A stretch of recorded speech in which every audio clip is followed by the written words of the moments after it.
الرجيم بسم الله الرحمن الرحيم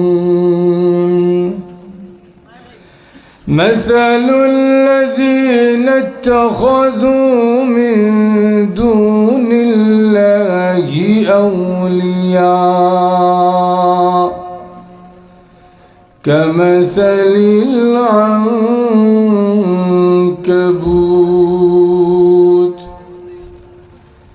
اتخذت بيتا وإن أوهن البيوت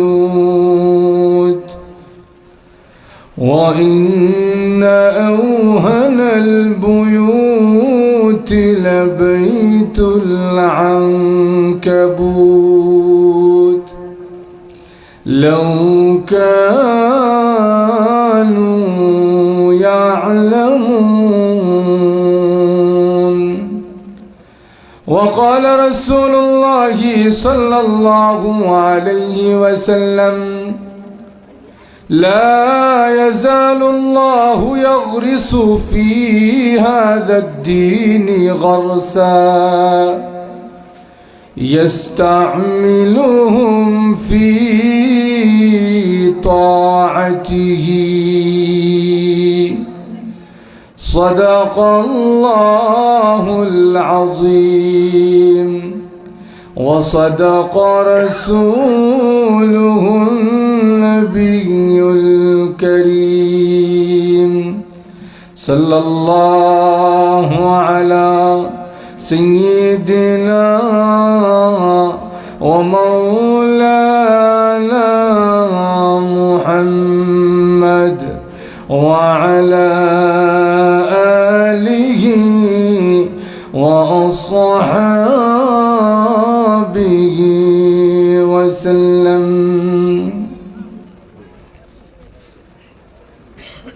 আজকের মাহফিলের অত্যন্ত শ্রদ্ধাভাজন সভাপতি, উপস্থিত মুআজ্জাজ মুকাররম ওয়াজিবুল ইহতিরাম উলামায়ে কেরাম, সুধীমণ্ডলী এবং সর্বস্তরের প্রাণপ্রিয় ধর্মপ্রাণ মুসলমান ভাইরা, পর্দার অন্তরালে অবস্থানরত অত্যন্ত শ্রদ্ধেয়া মা ও বোনেরা, সর্বপ্রথম সেই মহান আল্লাহ পাকের আলিশান দরবারে শুকরিয়া আদায় করছি, যিনি অত্যন্ত দয়া এবং মায়া করে দীর্ঘক্ষণ যাবৎ কোরআন এবং হাদিসের আলোচনা শোনার জন্যে আমাদেরকে আজকের এই মাহফিলে আসার এবং শরীক হওয়ার তৌফিক দান করেছেন।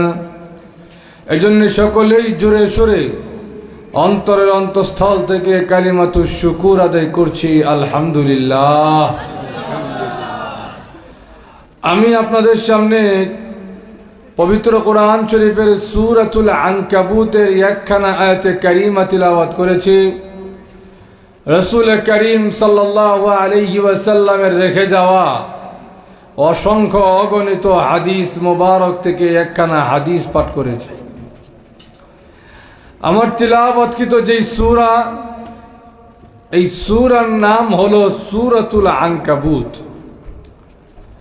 আনকাবুত আরবি শব্দ, এর বাংলা করলে দাঁড়ায় মাকড়সা।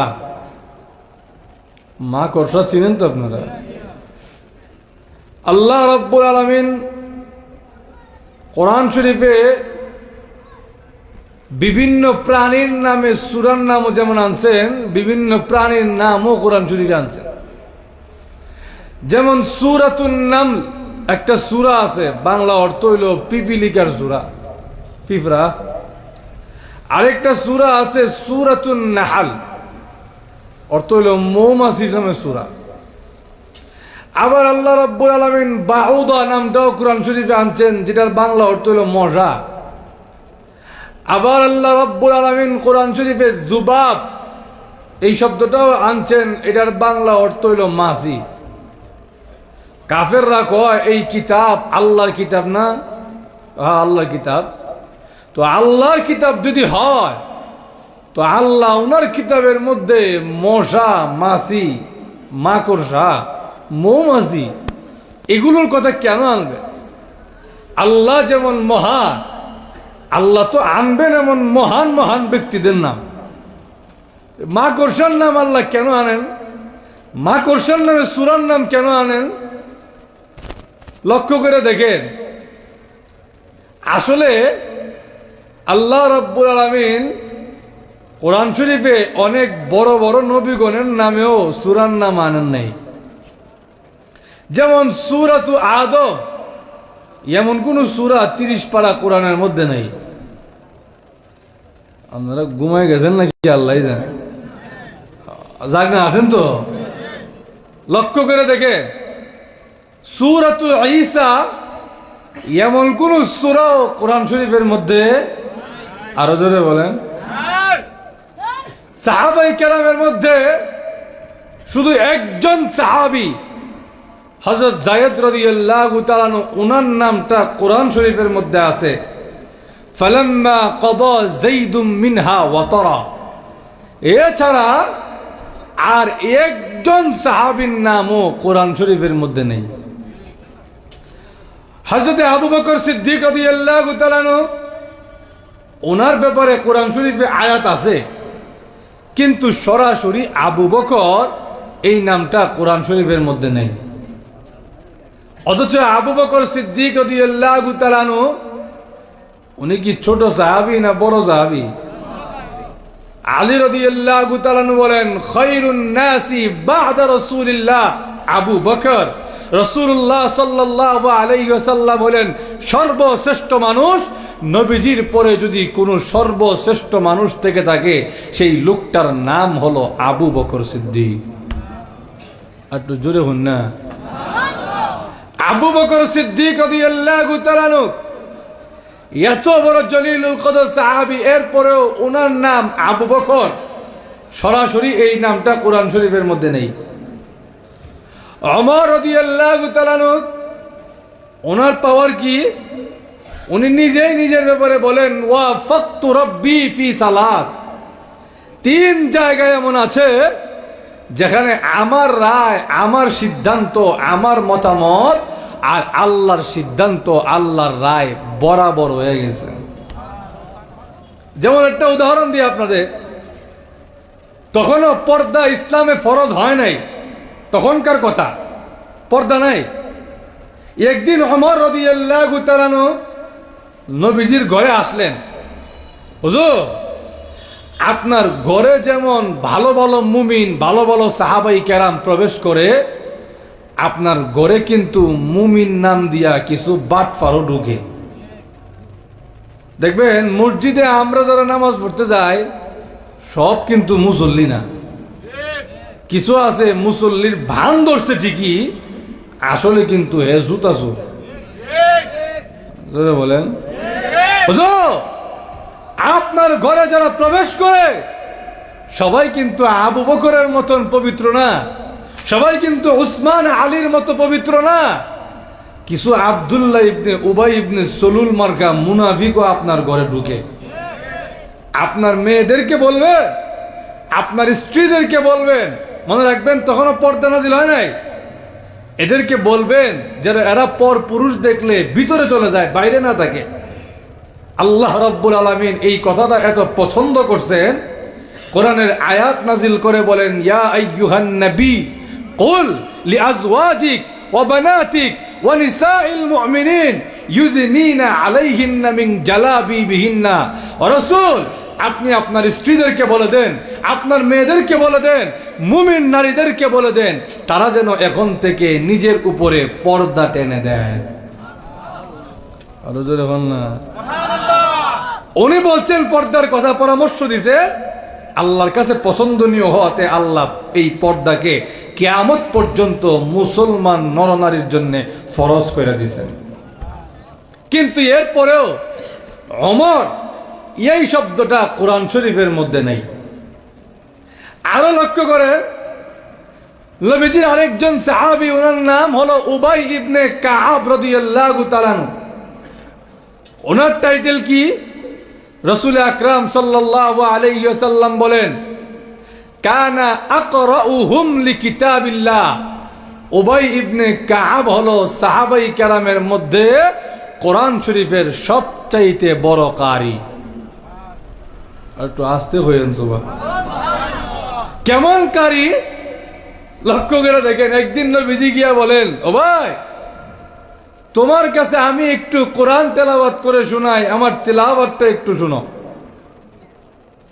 উনি বলেন, হুজুর, যেই নবীকে কোরআন শিখাইছেন স্বয়ং আল্লাহ, যেই নবীর উপরে কোরআন নাজিল হইছে, ওই নবীর তেলাওয়াত আমি শুনবো? এত বড় সাহস এখনো আমার হইছে না।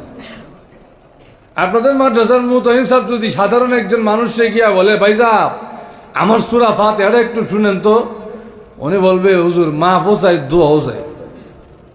আপনি না আমারটা শুনতেন, আমি আপনারটা কেমনে শুনি?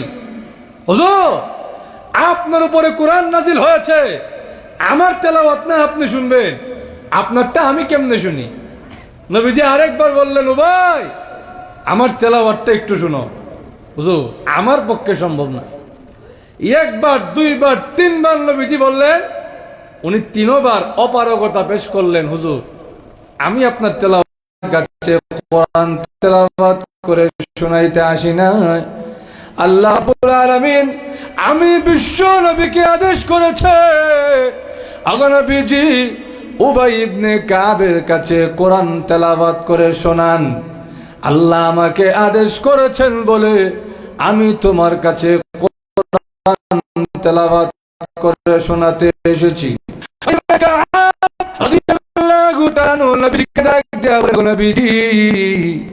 আল্লাহ যে আমার কথা বলছেন, আল্লাহ আমার নামটা উচ্চারণ করছেন নি, আমার নাম নিয়ে বলছিনি উবাই ইবনে কাব, এই নামটা আল্লাহ উচ্চারণ করছেন নি। আল্লাহ নবী ডাক দিয়ে বলেন, এরে উবাই ইবনে কাব, মহান আল্লাহ তোমার নাম উচ্চারণ করে বলেছে উবাই ইবনে কাবের কাছে কোরআন তেলাওয়াত করে শোনান। হযরতে উবাই ইবনে কাব রাদিয়াল্লাহু তাআলা আনহু আনন্দে আত্মহারা হয়ে চোখের পানি ছেড়ে দিয়া কান্দা আরম্ভ করেছেন।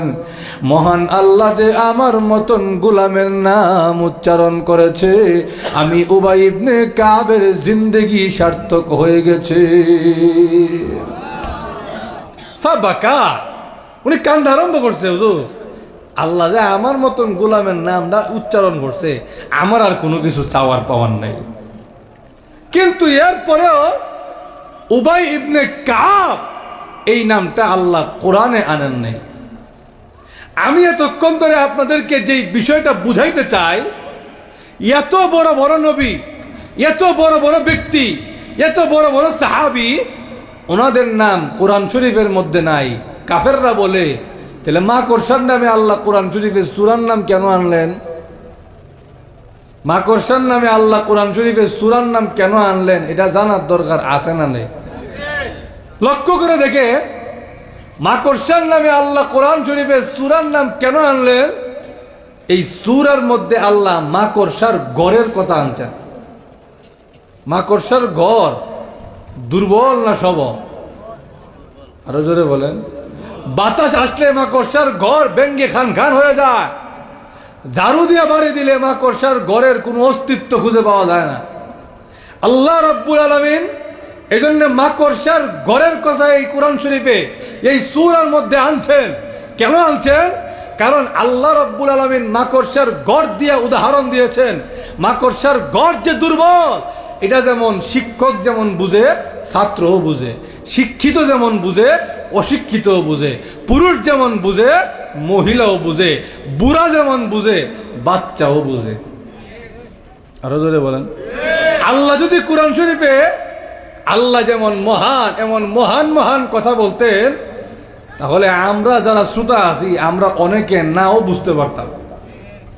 আরো জোরে বলেন। মাকড়সার ঘরের কথা এনে আল্লাহ একটা তুলনা দিছেন, একটা মিল দিছেন। বলে কি মিল? এই আয়াতটা নাজিল হয়েছে মক্কার কাফেরদেরকে উদ্দেশ্য করে। মক্কার কাফেরদেরকে আল্লাহ দুইটা নিয়ামত বেশি দিয়েছিলেন। কয়টা নিয়ামত? আরো জোরে বলেন। এক নাম্বার, এদের টাকা পয়সা ধন সম্পদ বেশি ছিল। দুই নাম্বার, ছেলে সন্তান ভাতিজা বেশি। আল্লাহ নিজে কোরআনে বলছেন, বলবো আয়া, অসুবিধা হচ্ছে? আল্লাহ বলে أَكَانَ ذَا مَالٍ وَبَنِينَ।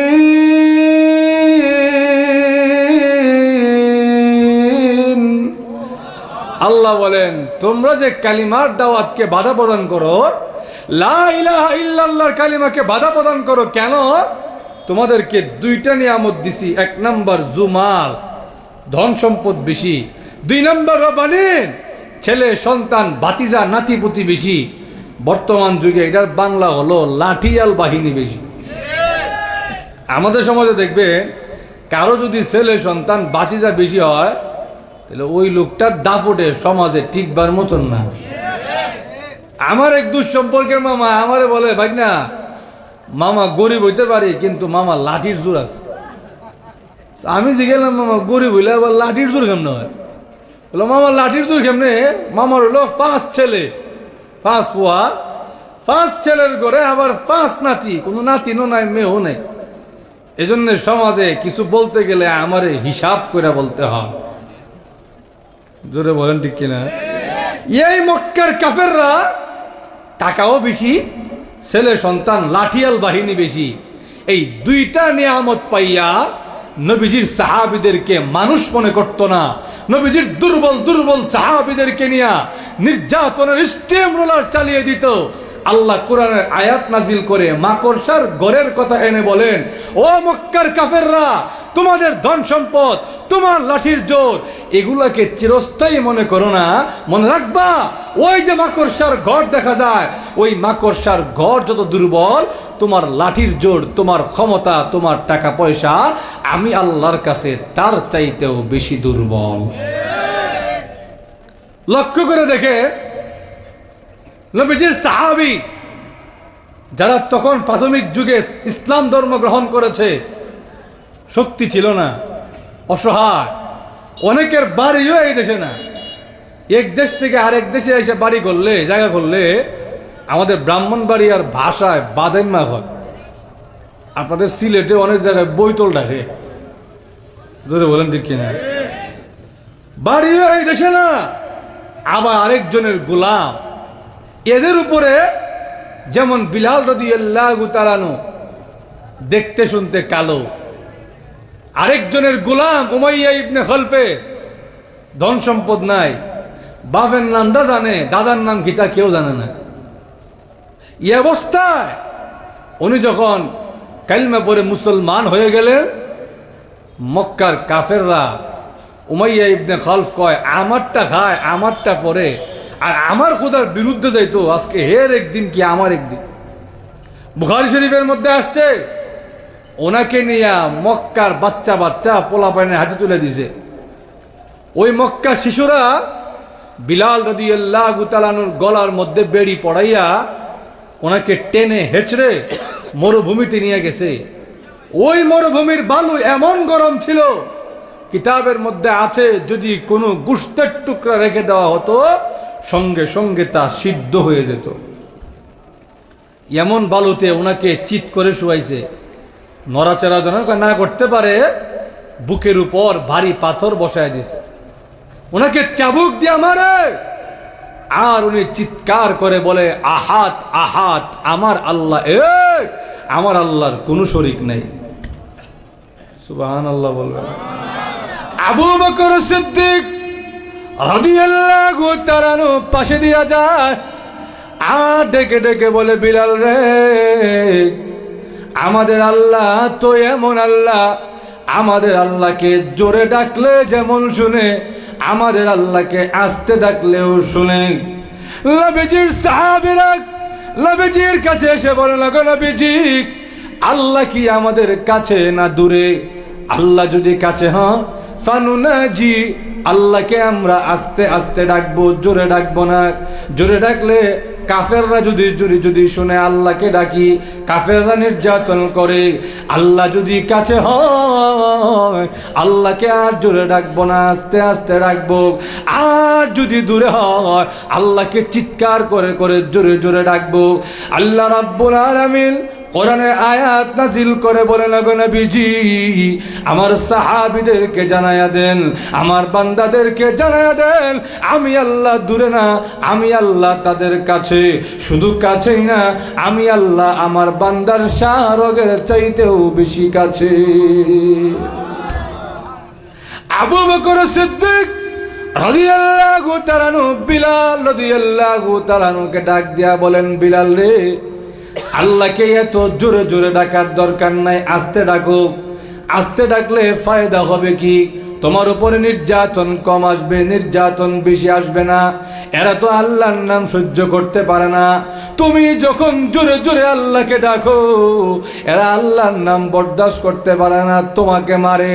বিলাল রাদিয়াল্লাহু তাআলা আনহু আবু বকর সিদ্দিক রাদিয়াল্লাহু তাআলা আনহুকে ডাক দিয়া বলেন, ও আবু বকর সিদ্দিক, আমিও মনে মনে নিয়ত করেছিলাম আল্লাহকে আর জোরে জোরে ডাকবো না, আস্তে আস্তে ডাকবো, কিন্তু আমি আমার মহান আল্লাহকে আস্তে কেন ডাকতে পারি না জানেননি?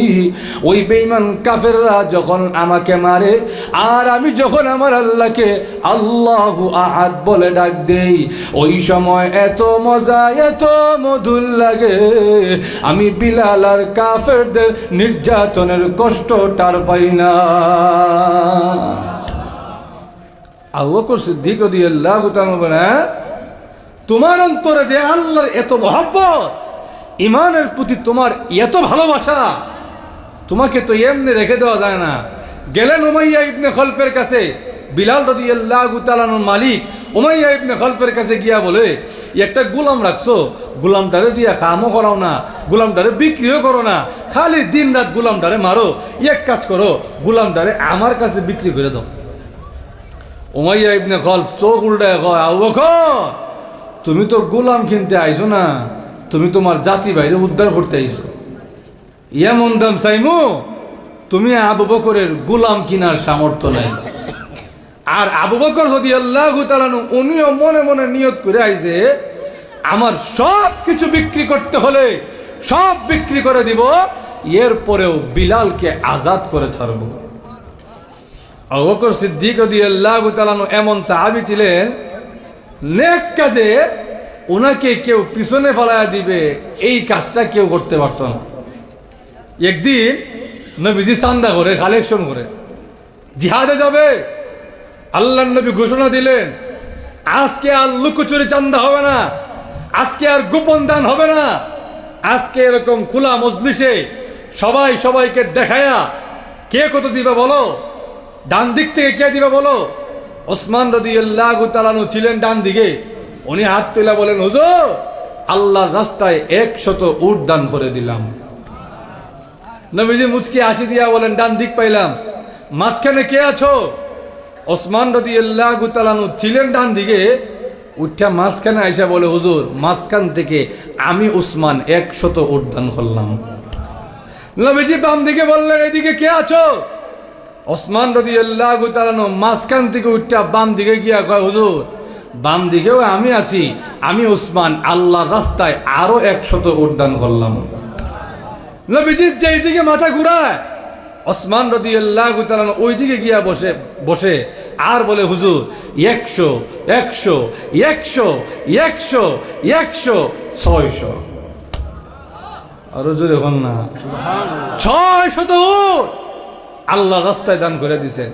ওসমান রাদিয়াল্লাহু তাআলা বলেন, হুজুর আমার দান কিন্তু এখনো শেষ হয়েছে না, আমাকে একটু রুখসত দেন, আমি একটু বাড়ির থেকে আসি। বাড়িতে গিয়া চাদরটা বিছাই দিছেন। স্ত্রী, ঘরে কিছু আছে কি? ঘরে যত স্বর্ণ অলংকার স্বর্ণ মুদ্রা আছে সব আমার চাদরের মধ্যে দিয়ে দাও। স্ত্রী মনে করেছে আমার স্বামী তো বড় ব্যবসায়ী মানুষ, মনে হয় আজকে বড় কোনো মহাজন পেয়েছে, বড় কোনো পার্টি পাইছে, আজকে মনে হয় বড় কোনো পুঁজি কাটাবে, ডাক দিয়া বলে স্বামী আজকে মনে হয় বড় কোনো মহাজন, বড় কোনো পার্টি পেয়েছেন। ওসমান রাদিয়াল্লাহু তাআলা আনহু স্ত্রীকে ডাক দিয়া বলেন, স্ত্রী গো, আজকে এমন বড় মহাজন পেয়েছি, ওনার চাইতে বড় কোনো মহাজন হইতে পারে না। আজকে আরশে আজিমের মালিক মহান আল্লাহর সাথে ব্যবসা করব। নবীজির দরবারে গাট্টি নিয়ে আসছে, নবীজি হিসাব করে দেখে এতক্ষণ পর্যন্ত ওসমান রাদিয়াল্লাহু তাআলা আনহু যা দান করছেন, ওনার সমস্ত সম্পত্তির অর্ধেক সম্পত্তি আল্লাহর রাস্তায় দান করে দিয়েছেন। এই দৃশ্য কোনার থেকে আবু বকর সিদ্দিক রাদিয়াল্লাহু তাআলা আনহু উনি দেখছেন। উনি নবীজির কাছে এসে বলে, হুজুর ওসমান যেমন বাড়িতে গেছে, আমারও একটু সুযোগ দেন, আমিও বাড়ির থেকে আসি। উনিও গেছেন বাড়িতে, বাড়ি থেকে আসার পর উনিও একটা গাট্টি নিয়ে আসছে। হুজুর গাট্টি খুলে দেখে ওসমান রাদিয়াল্লাহু তাআলা আনহু দিছিলেন অর্ধেক, আবু বকর সিদ্দিক রাদিয়াল্লাহু তাআলা আনহু ওনার কাছে যা ছিল সমস্ত সম্পত্তি আল্লাহর রাস্তায় দান করে দিয়েছেন। আল্লাহর নবী, বিশ্ব নবী রাহমাতুল লিল আলামিন চোখের পানি ছেড়ে দিয়া বলেন, আবু বকর সব যে নিয়ে এসেছেন, বাড়িতে তো বউ বাচ্চা আছে, বউ বাচ্চার জন্য কি রাখছেন? আবু বকর সিদ্দিক রাদিয়াল্লাহু তাআলা আনহু আল্লাহর নবীকে ডাক দিয়া বলেন, ওগো নবীজি, আবকাইতু লাহুমুল্লাহ ওয়া রাসূলা, আমি জানি গো আমার বাড়িতে আমার বউ বাচ্চা আছে, আমার বউ বাচ্চার জন্য আমার আল্লাহ এবং তার রাসূলকে বাড়িতে রেখে এসেছি। যদিও সব নিয়ে আইছি, কিন্তু আমার আল্লাহ এবং তার রসুলকে রেখে এসেছি। আমি জানি আমি সব দিয়া দিলেও আমার আল্লাহ আমারে ডাবল দিতে পারেন। জোরে বলেন ঠিক কিনা? কারণ আল্লাহ রাব্বুল আলামিন হাদিসে কুদসির মধ্যে জানায়া দিয়েছে, ওগো নবীজি আপনার উম্মতকে জানায়া দেন আমি কেমন আল্লাহ। আপনার উম্মত আমাকে নাও চিনতে পারে, আপনি আপনার উম্মতকে জানায়া দেন, লাউ আন্না আউওয়ালাকুম ওয়া আখিরাকুম ওয়া ইনসাকুম ওয়া জিন্নাকুম, ওগো নবীজি পৃথিবীর শুরুর মানুষ থেকে নিয়ে পৃথিবীর শেষ মানুষ পর্যন্ত, পৃথিবীর শুরুর জিন্নাত থেকে নিয়ে পৃথিবীর শেষ জিন্নাত পর্যন্ত যত মানুষ এবং জিন্নাত পৃথিবীতে আগমন করবে, সবাই যদি একটা খোলা ময়দানে দাঁড়াইয়া যায়, প্রত্যেকেই যদি এক এক করে আমি আল্লাহর কাছে চাইতে থাকে, প্রত্যেকে যদি আমি আল্লাহর কাছে এক এক করে চাইতে থাকে, আমি আল্লাহ প্রত্যেকের চাহিদা পূরণ করে দিতে পারবো, কিন্তু আমার রাজত্বে 1 ইঞ্চিও কমতি হবে না। মা নাকাসা যালিকা ফি মুলকি শাইআ, আমার রাজত্বে সবাইকে দিলেও আমার যে ভান্ডার, আমার যে খাজানা, ওই খাজানা থেকে 1 ইঞ্চি কমতি হবে না। আর একটু জোরে হন না, তাহলে চাইবেন কার কাছে? আরো জোরে। যদি সন্তান আদি না হয় কার কাছে চাইবেন? নাকি তা মাজারে গিয়া লাল সুতা বানবে? অনেকে আছে, আমি নিজে দেখছি, এক টিভিতে দেখলাম, ওই চ্যানেলে এরা নিউজ করছে। কি নিউজ? এক মহিলা গিয়া মাজারে লাল সুতা বান্ধে। খিতা খবর? লাল সুতা কেন বান্ধেন? কয় লাল সুতা বানলে আমার ছেলে সন্তান হইব। নাউজুবিল্লাহ, বাড়িত গিয়া হইয়েন। বলেন দেখি, আল্লাহ যদি আপনাকে না দেয়, তামাম পৃথিবী যদি এক হয়ে যায়, আপনাকে দিতে পারবে তো? আরো জোরে। আর আল্লাহ যদি দেয়, বুড়া বয়সে বন্ধা মহিলার পেটেও সন্তান দিতে পারে। আল্লাহ দিছে না? জাকারিয়া আলাইহিস সালাম মারিয়াম আলাইহিস সালামের রুমে গেছে দেখবার লেগে, কি অবস্থা। গিয়া দেখে এই মৌসুমে যেই ফল হওয়ার কথা না, মৌসুমি ফলে টাল দেওয়া রুমের ভিতরে ভরা। উনি অবাক হয়ে বললেন, ইয়া মারিয়াম আন্না লাকি হাদা, কোত্থেকে পাইলি এই ফল? এই ফল তো এখন বাজারে নাই, তোরে কে দিয়া গেল? মারিয়াম আলাইহিস সালাম জবাব দেয়, হুয়া মিন ইনদিল্লাহ, দুনিয়ার কেউ দিতে না পারলেও আমার আল্লাহ আসমান থেকে আমার জন্য নাজিল করছেন। জাকারিয়া আলাইহিস সালাম অবাক হয়ে গেলেন, হ্যাঁ, আল্লাহ যদি মৌসুমে ফল দিতে পারে, তা আমিও তো এখন বুড়া হয়ে গেছি, কি আমার বউ তো বন্ধা হয়ে গেছে, তাহলে আল্লাহ তো আমাদেরকেও একটা মৌসুমে বাচ্চা দিতে পারে। আরো জোরে বলেন। ওই জায়গায় দাঁড়ায় দোয়া করছে, আল্লাহ আপনি আমারে একটা নেককার পবিত্র একটা বংশধর দেন আল্লাহ, যার মাধ্যমে আমার বংশ বিস্তার হবে, একটা সন্তান দান করেন। আল্লাহ কয়, জাকারিয়া তুমি যে আমার কাছে চাইছো, তুমি যে আমার কাছে চাইছো, আল্লাহ আমাকে দেন, এই জন্যে তোমাকে আমি একটা সুসংবাদ দিলাম পুত্র সন্তানের। শুধু সুসংবাদ দিলাম ছেলের এমন না, নুবাশশিরুকা বিয়াহইয়া, তোমাকে আমি ইয়াহইয়া নামক ছেলের সুসংবাদ দিলাম। তোমার ছেলে এই পৃথিবীতে একমাত্র ছেলে, যেই ছেলের নামও আমি আল্লাহই রেখে দিয়েছি। এজন্য আমাদের জীবনের সকল চাওয়া পাওয়া চাইবো কার কাছে? আরো জোরে।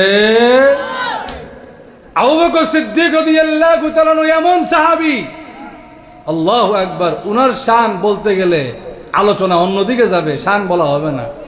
এরপরও ভিতরে কুটকুট করতেছে, একটা না হইলে শান্তি লাগতো না।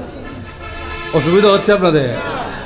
একদিন আম্মাজান আয়েশা সিদ্দিকা রাদিয়াল্লাহু তাআলা নবীজিরে বলেন, হুজুর আকাশের তারকা যেমন গুনে গুনে শেষ করা যায় না, আপনার কি এমন কোন সাহাবী আছে যার নেক আমল গুনে গুনে শেষ করা যায় না?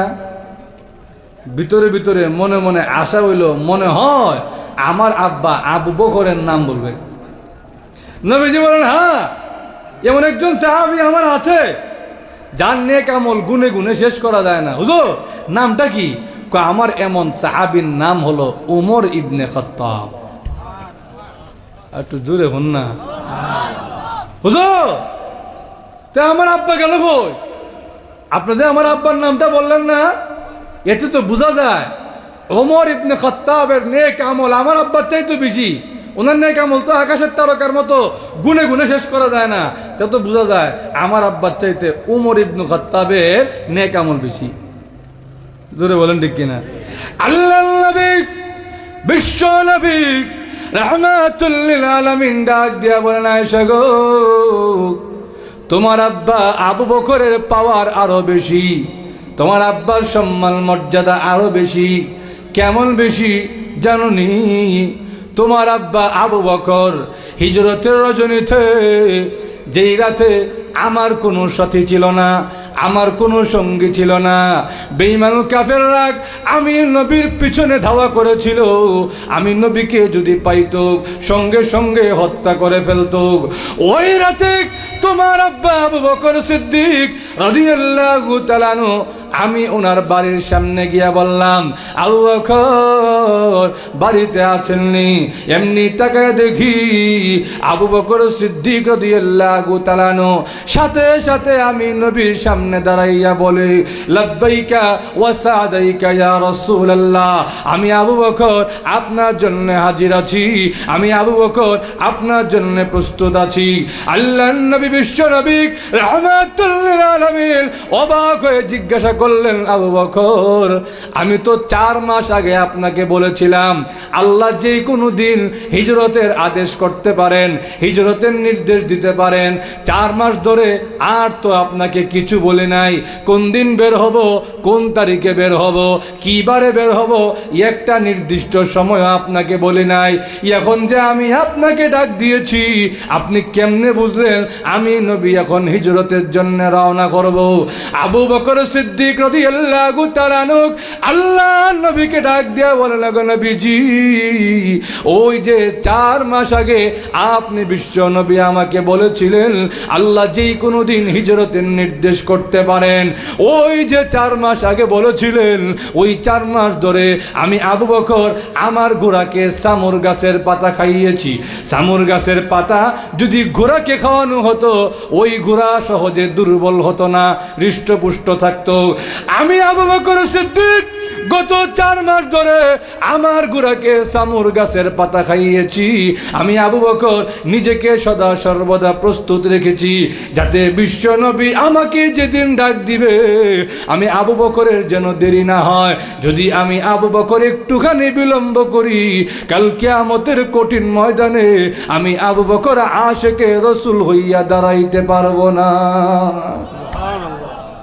আগা নবীজি, এই জন্য আমি রেডি, আমি প্রস্তুত। আল্লাহ নবী ডাক দেওয়া আয়েশা, ওই যে তোমার আব্বা ওই হিজরতের রজনীতে আমি বিশ্ব নবীর সঙ্গ দিয়েছে, আমাকে ছেড়ে যায় নাই। আমি যখন মদিনায় গিয়েছি, লোকেরা যখন আমার কাছে ছুটে এসেছে, সব সময় একটা লোককে আমার পিছনে দেখেছে। ওই লোকটার নাম হলো আবু বকর সিদ্দিক। গর্তে যখন থেকেছি, কাফেররা যখন আমাদের সামনে ঘোরাফেরা করে মাথা নিচু করলেই আমাদেরকে দেখতো। এমন সময়ও তোমার আব্বা বিচলিত হয় নাই, তোমার আব্বা আমাকে ছেড়ে যায় নাই, আমার কাপড়টা এমনভাবে মজবুত করে ধরে রেখেছে।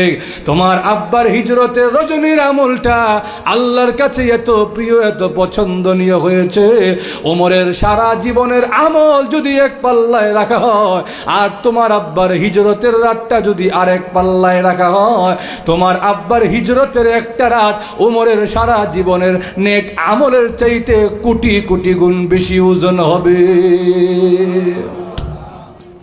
ভাইরা আমার, আবু বকর সিদ্দিক রাদিয়াল্লাহু তাআলা আনহু এমন সাহাবী, উনি দেখলেন বিলাল রাদিয়াল্লাহু তাআলা আনহু কষ্ট করে ইমানের জন্যে আর টাকার জন্যে আমি আবু বকর আটকে রাখবো, হইতে পারে না।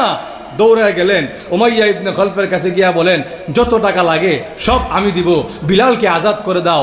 উনি বিলালকে কিনলেন, কিনে গিয়া বলেন, বিলাল, যেই আল্লাহর জন্যে, যেই ইসলামের জন্যে, যেই ইমানের জন্যে তোমার অন্তরে এত মহব্বত, এত ভালোবাসা, সেই আল্লাহর জন্য এই মুহূর্তে আজাদ করে দিলাম। একটু জোরে হন না ভাইরা আমার।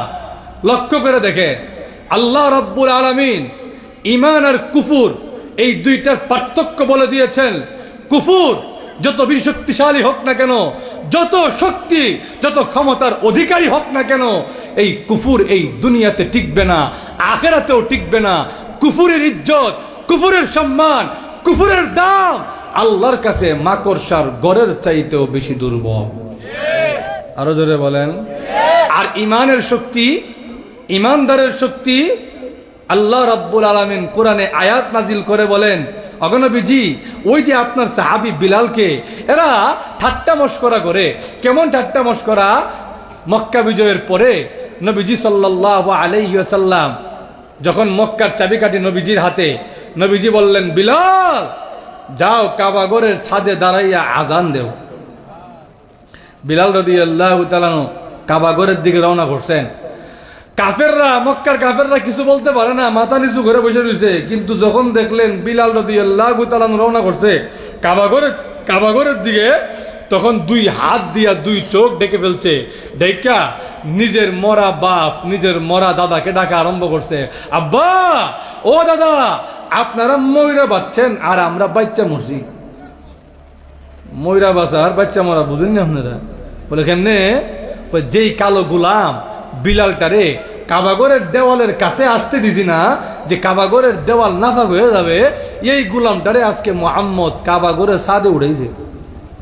এই দৃশ্য আপনাদের দেখতে হয় নাই, এর আগেই মারা গেছেন, এই জন্য আপনারা ময়রা বাচ্চেন আর আমাদের দেখতে হয়েছে, এই কারণে আমরা বাচ্চা মরছি। নবীজি রাগান্বিত হয়ে গেছেন।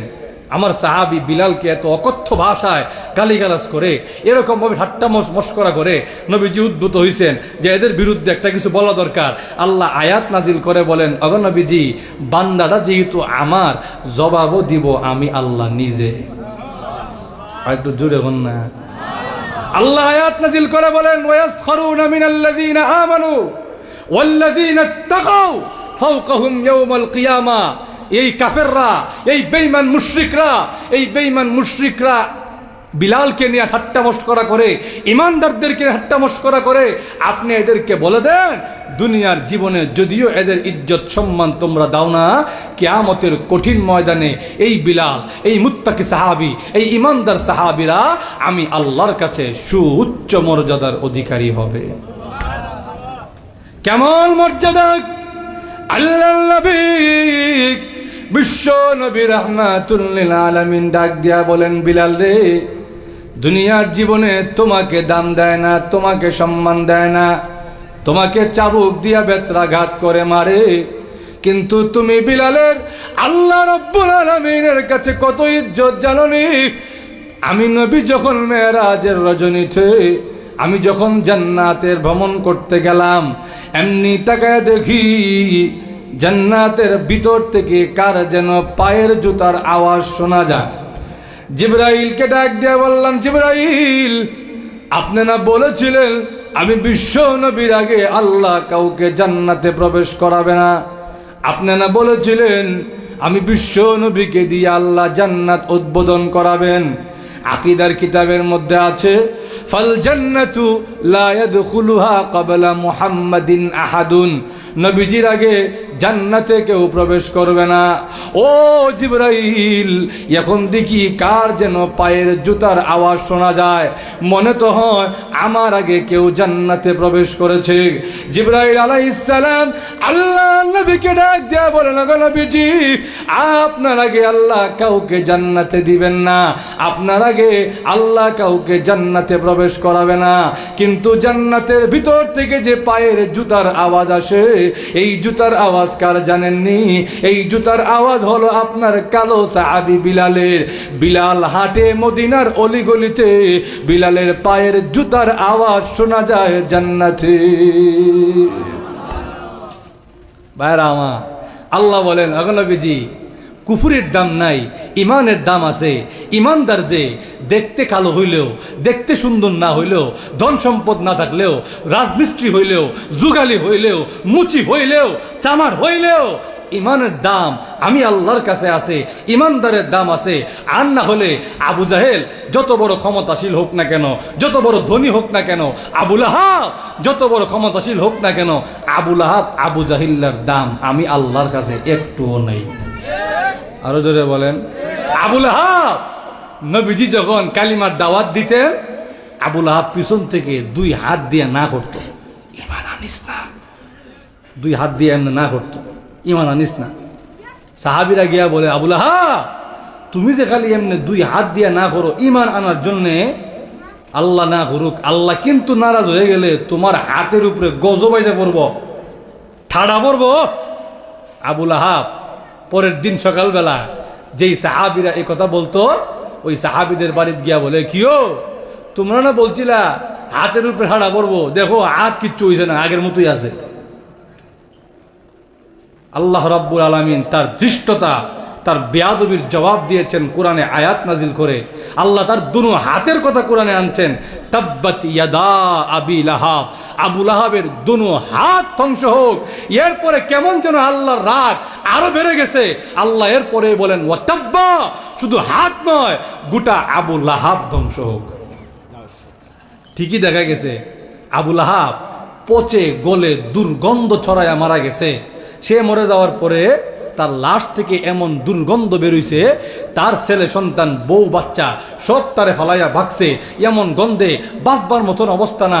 হাবশি গোলাম বাড়া করে আনছে, হাবশি গোলাম বাড়া করে আনছে লাশ দাফন করবার জন্য। এই গোলামগুলো আইসাও লাশ দাফন করতে পারে না, কাছে যাইতে পারে না দুর্গন্ধের কারণে। বড় বড় লাঠি দিয়া ধাক্কাইতে ধাক্কাইতে গুতায়া লাশ নিয়ে কবরে ফেলছে। নাউজুবিল্লাহ হইতেন না। ইমানদার যত দরিদ্র হোক, যত নরম হোক, যত গরিব হোক, যত অসুন্দর হোক, ইমানদারের সম্মান আল্লাহর কাছে অনেক বেশি। আর কাফের যে আল্লাহকে বিশ্বাস করে না, যে আল্লাহকে মানে না, যে আল্লাহর অবাধ্য, ওই নিকৃষ্ট বান্দার আল্লাহর কাছে মাছির পাখনার সমানও দাম নাই। আরো জোরে বলেন।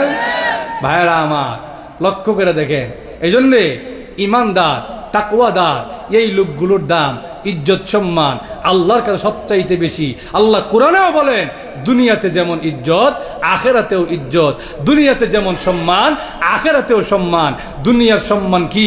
দুনিয়ার সম্মান হইল দুনিয়ায় থাকতেই তুমি যদি তাকওয়াদার হও, তুমি যদি মুত্তাকি হও, তুমি যদি ইমানদার হও, দুনিয়ায় থাকতেই আমি আল্লাহ তোমার জান মাল ইজ্জতের হেফাজত করব। আরো জোরে হন না।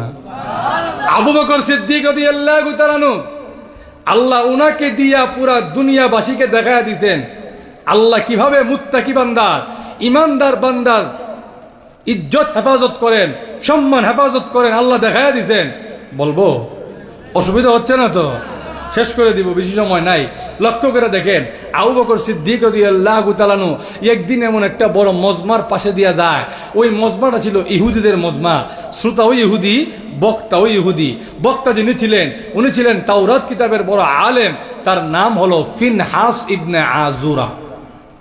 তারে গিয়া বলে, আবু বকর সিদ্দিক রাদিয়াল্লাহু তাআলা চিন্তা করলেন, এত বড় ইহুদিদের মজমা, এক কাজ করি, দেখি না একটু চেষ্টা করে, যদি বক্তাটারে মুসলমান বানাইতে পারি, তাহলে পুরা শ্রোতা না হোক, অর্ধেক শ্রোতা মুসলমান হবে আশা করা যায়। জোরে বলেন ঠিক কিনা? গেছে বক্তার কাছে, গিয়া বলে, ভাই ফিনহাস, তুমি তো তাওরাত কিতাবের বড় আলেম, আর তাওরাত কিতাব যারা পড়ছে, আল্লাহ বলেন অগনবীজি, তাওরাত যারা পড়ছে এরা আপনাকে এমনভাবে চিনে যেমন নাকি নিজের ছেলে মেয়েরে চিনে। তুমি তো নবীজিরে না চিনার কথা না, তো তুমি নবীজিকে চিনো? নবীজি যে বিশ্ব নবী, রাহমাতুল লিল আলামিন, শেষ নবী, এটাও জানো? তো নবীজির প্রতি ঈমান আনো না কেন? নবীজির ইসলাম, যে ইসলাম নিয়ে নবীজি আসছে, সেই ইসলামের প্রতি ঈমান আনো না কেন? এর উত্তরে ফিনহাস গিয়া বলে, যেই ধর্মের নবীও গরিব, আল্লাহও গরিব, এমন ধর্ম আমি মানি না। একটু জোরে হন না। আবু বকর সিদ্দিক রাদিয়াল্লাহু তাআলা অবাক হয়ে গেলেন। হ্যাঁ ফিনহাস, আচ্ছা তর্কের খাতিরে ধরে নিলাম আমার নবী গরিব ছিলেন, আসলে কি আমার নবী গরিব ছিলেন? আরো জোরে বলেন। যেই নবীর আঙ্গুলের ইশারায় চন্দ্র দ্বিখণ্ডিত হয়, ওই রসুল গরিব হইতে পারে না। আরো জোরে বলেন। আমার নবী গরিব ছিলেন, তর্কের খাতিরে মেনে নিলাম। তো তুই যে বললি আমার আল্লাহ গরিব, আল্লাহ গরিব কেমনে? সে ওইটা হয়, কিছুদিন আগে কোরআনের আয়াত নাযিল হয়েছে, শুনলাম, মান যাল্লাযী ইউকরিদুল্লাহ করদান হাসানা। কে আছো আল্লাহকে উত্তম কর্জা দিবে, আল্লাহকে উত্তম ঋণ দিবে? তোমার আল্লাহ যে কর্জা চাইলো, এতে বুঝলাম কর্জা তো ওই বেড হয়ে যায় যার পকেটে টাকা নাই। এতে বুঝলাম তোমার আল্লাহ বুঝি এখন থেকে অভাবী। আরো জোরে এখন না। ইমানদার তো এমন, আবু বকর সিদ্দিক রাদিয়াল্লাহু তাআলা দেখতে শুনতে নরম হইলেও ইমানদারের অবস্থা হলো এমন, ইমানদার আযিল্লাতিন আলাল মুমিনিন আইজ্জাতিন আলাল কাফিরিন। মুমিনদের বেলায় নরম, কাফেরদের বেলায় ইমানদার বড় শক্ত। আরো জোরে বলেন। আমার আল্লাহকে গালি দিছে, সহ্য করতে পারেন নাই, এমন জোরে মুখের মধ্যে আঘাত করছে, ফিনকি দিয়া রক্ত বাইরে আরম্ভ হয়েছে। ওই ইহুদি কয়, আমি তোমার বিরুদ্ধে বিচার দিব। বলে কার কাছে? মুহাম্মদ সাল্লাল্লাহু আলাইহি সাল্লামের দরবারে আসছে। ও মুহাম্মদ, দেখেন আপনার সাহাবী আবু বকর আমার অবস্থা কি করছে। নবীজির চেহারার দিকে তাকায় কয়, চেহারার যে অবস্থা, এতে তো বোঝা যায় কাজটা আবু বকর না, মনে হয় ওমরে করছে। আবু বকর তো নরম মানুষ, এই বেটা তো এরকম করার কথা না। না না, আমি আবু বকরকেও চিনি, ওমরকেও চিনি, আজকের মাইটটা আমারে আবু বকরই দিছে। নবীজি ডাকে আনলেন, আবু বকর তুমি কি এই কাজ করছো? আবু বকর সিদ্দিক রাদিয়াল্লাহু তাআলা বলেন, হুজুর কাজ তো আমি করছি, কিন্তু কেন করছি এটাও শুনেন। এই ইহুদি বলে, আমার নবী যেমন গরিব অভাবী, আল্লাহও অভাবী, আল্লাহও গরিব। নবীজি বলেন, কিরে ইহুদি, আমারও না গালি দিলি? তো আল্লাহ তো তোরও না আমরারও, তো আল্লাহকে গালি দিলি কেন? ইহুদি বলে, শয়তান তো। ইহুদি উঠটা কয়, ওয়াল্লাহি বিল্লাহি তাল্লাহি, আল্লাহর কসম আমি জিন্দেগিতেও আল্লাহরে গালি দিছি না। আসলে গালি দিছে না? না দিছে। নবীজি আবার কয়, কি আবু বকর তুমি কো বেটা আল্লাহরে গালি দিছে? বেটা আল্লাহর কসম করে কয় আল্লাহরে গালি দিছে না। এখন লাগছে নেবে আমার মা, বুঝেন কিনা আল্লাহ জানে। আল্লাহ নবী, বিশ্ব নবী রাহমাতুল লিল আলামিন ডাক দিয়া বলেন, আবু বকর এই লোক তো বলে আল্লাহকে গালি দেয় না, এখন তো তোমাকে সাক্ষী পেশ করতে হবে। ইহুদি যে আল্লাহকে গালি দিয়েছে, তুমি আবু বকরকে সাক্ষী পেশ করতে হবে। আবু বকর সিদ্দিক রাদিয়াল্লাহু তাআলা আনহু চোখের পানি ছেড়ে দিয়া বলেন, আগো নবীজি আপনি তো জানেন গো আমি মিথ্যা কথা বলি না। আল্লাহ নবী, বিশ্ব নবী রাহমাতুল লিল আলামিন ডাক দেয়া বলেন, আবু বকর আমি জানি আপনি মিথ্যা কথা বলেন না, বলতে পারেন না, কিন্তু আবু বকর রে দুনিয়ার কোর্ট কাছারি তো এই কথার উপরে চলে না, দুনিয়ার কোর্ট কাছারির জন্য তো আলাদা নিয়ম কানুন আছে। জোরে বলেন ঠিক কিনা? কোনো আসামি যদি জজ সাহেবের কাছে গিয়া হয় আল্লাহর কসম আমি জীবনও করছি না, এ কথা জজ সাহেব মানবে তো? আরো জোরে বলেন। আবু বকর সিদ্দিক রাদিয়াল্লাহু তাআলা ডাক দেয়া বলেন, গো নবীজি, আমি জিন্দেগিতে কোনোদিন মিথ্যা কথা বলি নাই। ওই ইহুদিরা আমার উপরে কত অপবাদ দিয়েছে, আমার কলিজার টুকরা সন্তান আয়েশার উপরে জিনার অপবাদ দিয়েছে, কিন্তু আমি আবু বকর তো কোনোদিন প্রতিবাদ করি নাই। এখন আমি কেন এই ইহুদিকে মারতে যাব? আমার আল্লাহ এবং রসুলকে গালি দেওয়ার কারণে আমি আবু বকরের যদি এখন ফাঁসির রায় হয়, আমি আবু বকর ফাঁসির কাস্টে ঝুলতে রাজি আছি। নবীজি রেডি হয়ে গেছেন, সাক্ষী নাই, রেডি হয়ে গেছেন, আবু বকরের বিরুদ্ধে রায় দিবেন। আবু বকরের বিরুদ্ধে রায় দেওয়ার সময় নবীজি যখন রেডি, এমনি দেখে জিব্রাইল আলাইহিস সালাম আসার আওয়াজ শোনা যায়। জিব্রাইল আলাইহিস সালাম যখন আসতেন, নবীজি একটা সলসলাতুল জারাস, একটা ঘন্টার আওয়াজ গণ গণ গণ গণ শুনতেন, আইতাছে এখন।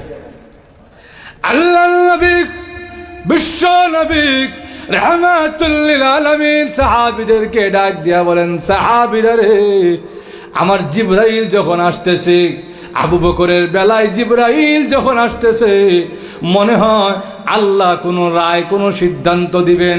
তোমরা অপেক্ষা করো, জিব্রাইল আলাইহিস সালাম যখন আসবে, ওনার কাছ থেকে ওহী শোনার পরে আমি সিদ্ধান্ত দিব। জিব্রাইল আলাইহিস সালাম আল্লাহ নবীর কাছে এসে বলেন, গো নবীজি, আপনারা আবু বকরের বিরুদ্ধে রায় দেওয়ার আগে কোরআনের আয়াত শুনুন, এর পরে রায় দিবেন। আল্লাহ রাব্বুল আলামিন কোরআনের আয়াত নাজিল করে দিয়েছেন, লাকাদ সামিআ আল্লাহু কাওলাল্লাযীনা ক্বালু ইন্নাল্লাহা ফাকীর ওয়া নাহনু আগনিয়া। আল্লাহ ডাক দেয়া বলে, না গো নবীজি, নিশ্চয় নিশ্চয় নিশ্চয় আল্লাহ শুনেছেন তাদের কথা যারা বলেছে আল্লাহ হইল ফকির, আমরা হইলাম ধনী। আল্লাহ তাদের কথা শুনেছে। ওগো নবীজি, আমার আবু বকরের পক্ষে দুনিয়ার কোনো সাক্ষী নাই বলে আপনি আমার আবু বকরের বিরুদ্ধে রায় দিয়ে দিচ্ছেন। আমার আবু বকর, আমি আল্লাহর প্রিয় বান্দা, আবু বকর মুত্তাকি বান্দা, আবু বকর নিজেকে মানুষের মতন মানুষ বানাইছে, এই জন্যে আবু বকরের দাম আছে। বেঈমান ইহুদির কোনো ইজ্জত সম্মান আমি আল্লাহর কাছে নাই।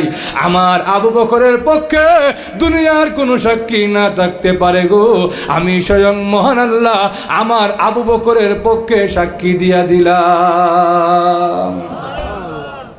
আমি শুনছি, কেউ না শুনলেও আমি শুনছি, এই ইহুদি বলছে আমি আল্লাহ ফকির। নবীজি কয়, কিরে ইহুদি, এখন দিয়ে আল্লাহ কোরআনের আয়াত নাজিল করছে। ইহুদি উঠটা কয়, আমি কি আর বুঝছি আল্লাহ কোরআনের আয়াত নাজিল করে লইব? জোরে বলেন ঠিক কিনা? ভাইরা আমার, আল্লাহ রাব্বুল আলামিন যেই আল্লাহ আবু বকর সিদ্দিক রাদিয়াল্লাহু তাআলার ইজ্জত সম্মান হেফাজত করছিলেন, সেই আল্লাহ এখনো আছে তো? আরো জোরে বলেন। আজকে আমাদের ঈমান, আমাদের আমল, আমাদের তাকওয়া আবু বকর সিদ্দিক, ওমর ইবনে খাত্তাব, ওসমান, আলী রাদিয়াল্লাহু তাআলা আনহুম, আমরা তো ওনাদের উত্তরসূরি, ওনাদের সন্তান। আজকে আমাদের সমাজের যেই অবস্থা, যেই অধপতন, এর মূল কারণ হলো মুসলমান তার ঈমান এবং আখলাক ভুলে গেছে। মুসলমান তো আমরা বড় বুকে থাবা দিয়া হই, 95% মুসলমানের দেশ। আসলে হিসাব করে গিয়া দেখবেন 95% তো দূরের কথা, 20% খাঁটি মুসলমান নাই। আরো জোরে বলেন। আমাদের দুর্বলতা, আমাদের অসহায়ত্ব, ভাইরা আমার, ঈমান আর কুফর, এই দুইটা জিনিস আমাদেরকে বুঝতে হবে। ঈমানদার যেই লোকটা বলবে ঈমানদার, আপনারা বলবেন হুজুর আমরা তো নিজের ঈমানদার দাবি করি, তুই তো ঈমানের ওয়াজ আমরা করে লাভ নাই। আসলে ঈমানের ওয়াজ কেন করতেছি, ঈমানের ওয়াজ করার পিছনে কারণটা কি? আমরা মুখে মুখে ঈমানদার, অন্তরে ঈমানদার এখনো হইতে পারছি না। মুখে মুখে ঈমানদার ফেরাউনও আজিম, আপনাদের বিশ্বাস হয়? ফেরাউন মরণের সময় হাত্তা ইদা আদরাকাহুল গরক ডুববা যাইব, বুঝতেছে এখন আর কোনো লাভ নাই, সামনে আর কোনো পথও নাই। এবার ওইটা কয় আল্লাহ, যেই আল্লাহর উপরে বনি ইসরাইল ঈমান আনছিন, আমিও সেই আল্লাহর উপর ঈমান আনলাম, আমিও মুসলমান। জিবরাইল আইসা কয় আল্লাহ, এই খাচ্চরটা এতদিন ধরে আপনার নাফরমানি করলো, আজকে বুঝি এখন মরণের সময় মুসলমান হয়ে যেত গা। আল্লাহ উঠটা কয় তোমার চিন্তা করতে হইব না, আমি আল্লাহ তারে জবাব দিলাম। ফাল আন, আল্লাহ তারে বলে এখন কি তোর ঈমান আনার সময় হয়েছে? ওয়াকাদ আসাইতা ক্বাবলু ওয়া কুনতা মিনাল মুফসিদিন, অথচ সারা জীবন তুই আকাম কুকাম করছস, সারা জীবন আমি আল্লাহর নাফরমানি করছস, তোর এই ঈমান আমি আল্লাহর কাছে এখন গ্রহণযোগ্য না। আরো জোরে বলেন। আমরা ঈমানদার। লক্ষ্য করে দেখেন, যেই লোকটা বলবে আমি ঈমানদার, ওই লোকটা নামাজ ছাড়তে পারে না। আরো জোরে বলেন। যেই লোকটা বলবে আমি ঈমানদার, ওই লোকটা যাকাত ছাড়তে পারে না, সিয়াম ছাড়তে পারে না, গুনাহ করতে পারে না, ব্যভিচার করতে পারে না, নারীদেরকে উত্ত্যক্ত করতে পারে না, চোখের জিনা করতে পারে না। আপনারা বলবেন হুজুর ঈমানদার বলছি, এ তো কিছু করব না, এগুলো তো আলাদা করে বলিনি। চার্জ নাই মোবাইলে, চার্জ নাই, আমি সিস্টেম করতেছি, আপনারা লাইনে থাকেন ইনশাআল্লাহ। নামাজে পড়বো এ কথা তো বলছি না, ঈমানদার বলছি, রোজা রাখবো এ কথা তো বলছি না, ঈমানদার বলছি, যাকাত দিব এ কথা তো বলছি না। বলে এই কথা যে বলবে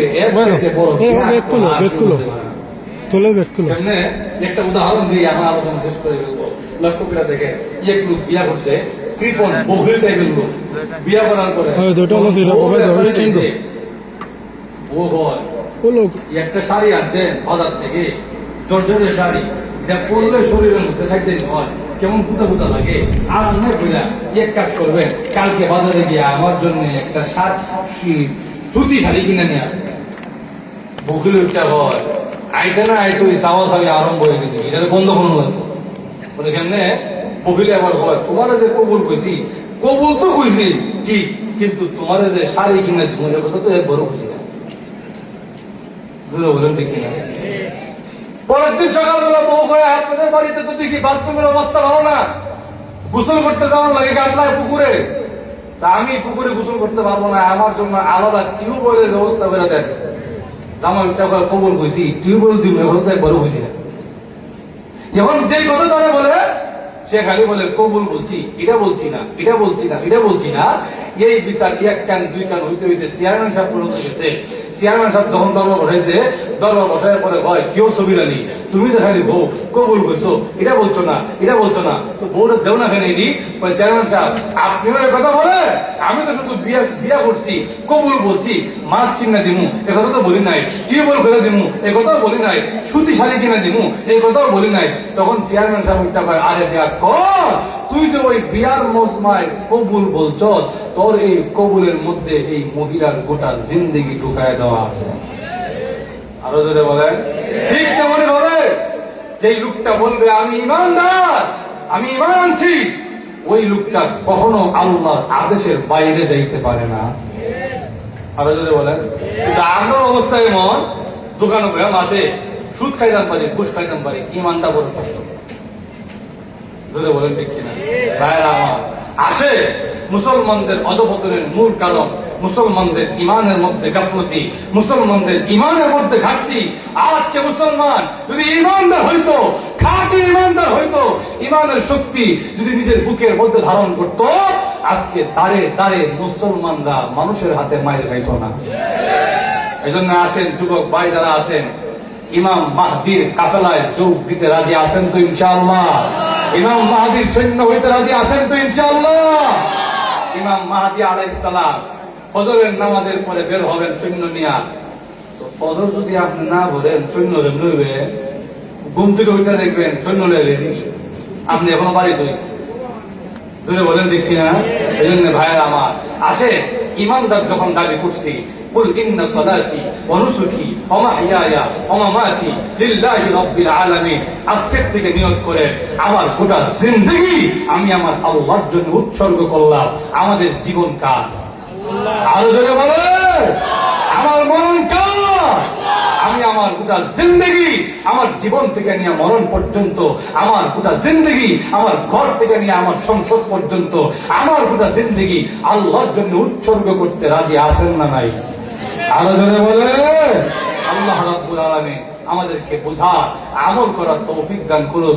ঈমান আর কুফরের পার্থক্য বুঝে ঈমানি কাফেলায় যোগ দেওয়ার তৌফিক দান করুন। সকলে বলেন আমিন। ওয়া আখিরু দাওয়ানা আনিল হামদুলিল্লাহি রাব্বিল আলামিন।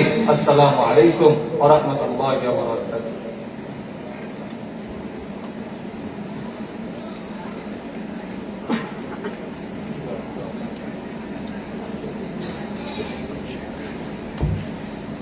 درشد ويقول اللهم صل على سيدنا ومولانا محمد وعلى آله وصحبه وبارك وسلم تسليما. أستغفر الله ربي من كل ذنب وأتوب إليه.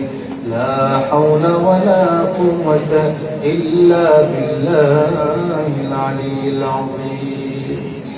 الحمد لله رب العالمين والصلاة والسلام على سيد الأنبياء والمرسلين.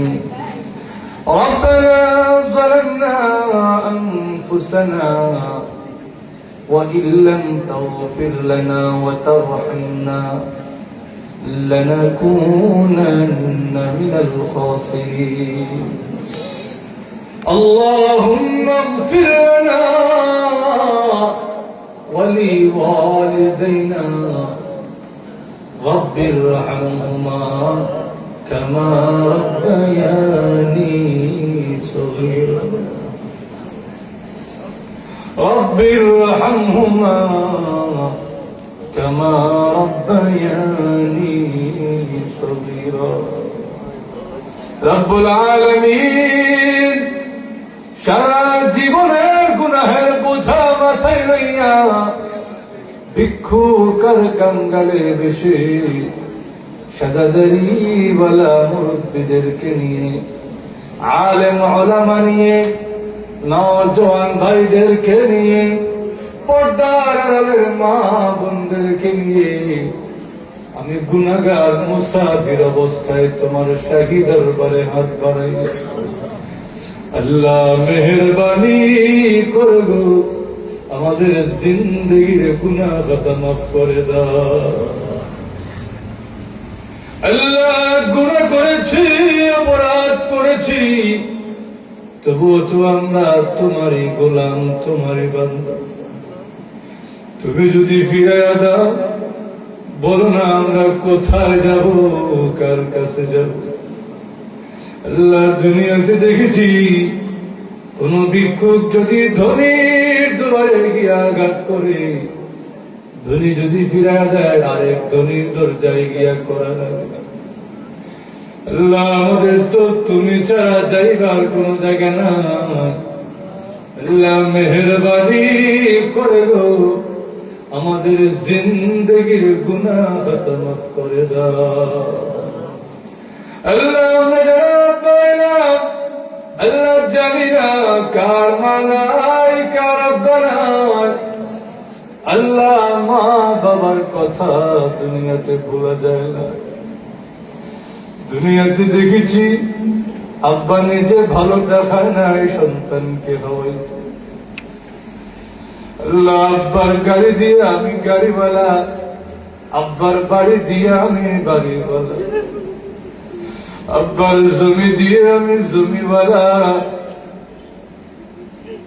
ওই আব্বা আজকে গুরুস্থানের ভাঙ্গা কবরে ঘুমায় আছে। আল্লাহ ওই আব্বা যাদের নাই গো, আব্বার কবরে আযাব দিও না, আব্বার কবরকে জান্নাতের বাগান বানায়া দাও। আল্লাহ পৃথিবীতে আসার সময় কত লাথি আমি আমার মার কলিজায় দিয়েছি। ওই গর্ভধারিণী মা যাদের নাই গো, মার কবরে আযাব দিও না, মার কবরকে রাউদাতুম মিন রিয়াদিল জান্নাহ বানায়া দাও। আল্লাহ আব্বা আম্মা যাদের জিন্দা আছেন নেক হায়াত দান করো। আল্লাহ বেশি বেশি মা বাবার খেদমত করার তৌফিক দান করো। আল্লাহ আমাদের স্ত্রী সন্তানকে মাফ করে দাও। আল্লাহ আমাদের স্ত্রী সন্তানকে আমাদের চক্ষু শীতলের কারণ বানায় দাও। আল্লাহ তোমার বাংলা যে যে উদ্দেশ্যে হাত তুলেছে, আল্লাহ জানি না কে কোন উদ্দেশ্যে হাত তুলেছে, আমরা না জানলেও আল্লাহ তুমি তো আলিমুন বিদাতিস সুদূর। আল্লাহ তুমি তো তোমার বান্দার দিলের খবর জানো। আল্লাহ তোমার বান্দারা যে যে উদ্দেশ্যে হাত তুলেছে, আল্লাহ প্রত্যেকের মনের নেক আশাকে কবুল আর মঞ্জুর করে নাও। আয় আল্লাহ এই মাহফিলকে কবুল আর মঞ্জুর করে নাও। আয় আল্লাহ এই মাহফিলকে বাস্তবায়ন করতে গিয়ে যে যেভাবে সহযোগিতা করেছে, আল্লাহ অনেকে টাকা দিয়া, পয়সা দিয়া, শ্রম দিয়া, বুদ্ধি দিয়া, পরামর্শ দিয়া, আল্লাহ অনেকে যে যেভাবে সহযোগিতা করেছে, প্রত্যেকের জন্য মাহফিলকে নাজাতের ওসিলা বানায়া দাও। আল্লাহ এই মাদ্রাসাকে কবুল আর মঞ্জুর করে নাও। আয় আল্লাহ ছাত্র ছাত্রী দিয়া মাদ্রাসাকে আবাদ করে দাও। যত জরুরিয়াত আছে সব তোমার গায়বী খাজানা থেকে পূরণ করে দাও। আয় আল্লাহ অনেক বিমারি দোয়া চেয়েছেন, আল্লাহ প্রত্যেককে তোমার দারুল শিফা থেকে শিফায়ে আজিল দায়েম নসিব করে দাও। আল্লাহ তোমার অনেক নাম না জানা বান্দা বান্দি দোয়া চেয়েছে, আল্লাহ প্রত্যেকের মনে নেক আশাকে কবুল আর মঞ্জুর করে নাও। বিশেষ করে এই এলাকার মাটির নিচে যত মুমিন মুমিনাত কবরের বাসিন্দা হয়ে গেছে, আল্লাহ প্রত্যেকের কবরের আযাব মাফ করে দাও। আল্লাহ আমাদেরকে বারবার মক্কা মদিনা জিয়ারত করার তৌফিক দান করো। আল্লাহ মক্কা মদিনা না দেখাইয়া মরণ দিও না। আল্লাহ মক্কা মদিনা জিয়ারত করার তৌফিক দান করো। আমাদের পক্ষ থেকে লাখো কোটি দুরূদ আর সালাম সোনার মদিনায় নবীজির রওজায়ে আতহারে পৌঁছায়া দাও। সাল্লাল্লাহু তাআলা আলা খায়রি খালকিহি মুহাম্মদ ওয়া আলা আলিহি ওয়া সাহবিহি আজমাইন। আমিন আমিন বিরহমাতিকা ইয়া আরহামার রাহিমিন।